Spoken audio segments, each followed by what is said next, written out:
अरे ये क्या हो गया मेरे बैल को? हे भगवान, मेरे बैल को तो किसी जहरीले सर्प ने काटा है। अब मैं क्या करूं? एक ही तो सहारा था, अब मैं किससे मदद मांगूं? फिर बिरजू शंभू को बिलक बिलक कर रोने लगा।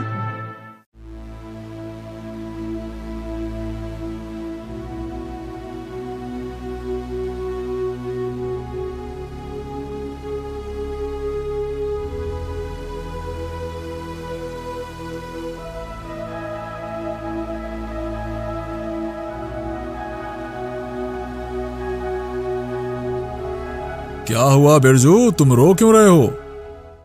अरे क्या बताऊं माधव सेठ, कड़कती धूप से बचने के लिए जरा सा पेड़ के नीचे क्या बैठ गया, मेरी आंख लग गई। उसी वक्त एक जहरीले सांप ने आकर मेरे शंभू को डस लिया, और जब मेरी आंख खुली तो मैं देखता हूँ कि शंभू मर चुका था। बताइए सेठ, अब मैं क्या करूं?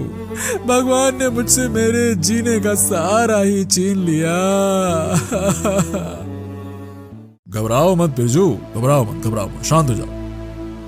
अब होनी को भला कौन टाल सकता है। मैं तुम्हें कुछ स्वर्ण मुद्राएं देता हूं, उन्हें बेचकर आज ही तुम एक नया बैल खरीद ले आओ, ठीक है? और कल से तुम्हारा जुताई का काम शुरू करो, ठीक? तुरंत ही माधव सेठ ने बिरजू को स्वर्ण मुद्रा से भरी एक पोटली दे दी।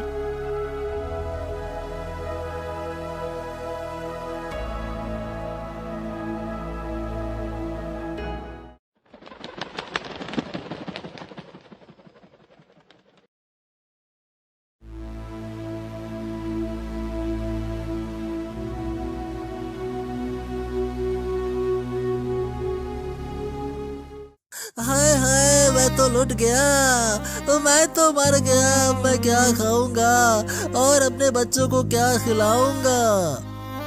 अरे ये सदानंद पेड़ के नीचे बैठकर रो क्यों रहा है? चलो जाकर देख लेता हूं। क्या हुआ सदानंद, इतने जोर जोर से क्यों रो रहे हो? ऐसी कौन सी आफत आ गई तुम पर?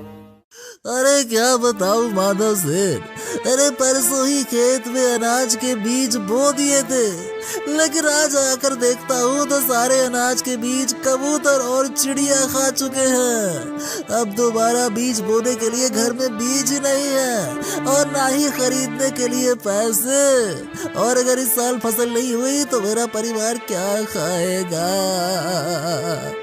अब तुम ही बताओ मैं क्या करूं? अरे इसमें रोने की क्या बात है सदानंद? ऐसा करो कि तुम कुछ पैसे रख लो, ठीक है? और उन पैसों से अनाज के बीज खरीद कर दोबारा खेत में डाल दो। और याद रहे, जब तक फसल पैदा होके काटने नहीं आते तब तक उसकी देखभाल करोगे, ठीक है?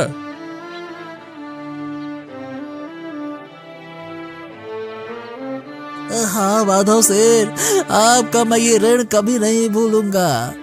मुझे कुछ समझ नहीं आया, इसीलिए मुझे रोना आया। मैं आपको सच्चे दिल से धन्यवाद देता हूँ।